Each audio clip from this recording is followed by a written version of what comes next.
जाई देहिया ईट के पैट के रतिया बिताई हमर रुआत बैठ के।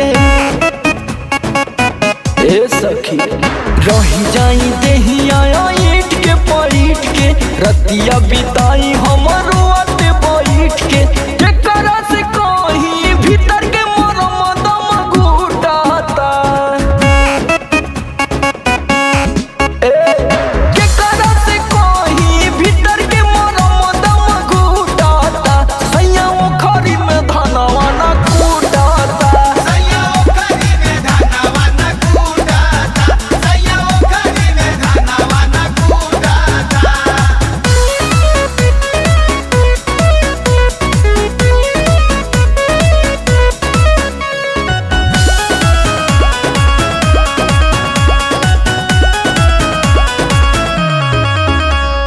केतनो देखाई झलकाई के बदनिया खोले न मुआ ना ब्लाउज के बटनिया। ए सखी बबलुआ काम ना करेला का। केतनो देखाई झलकाई के बदनिया खोले न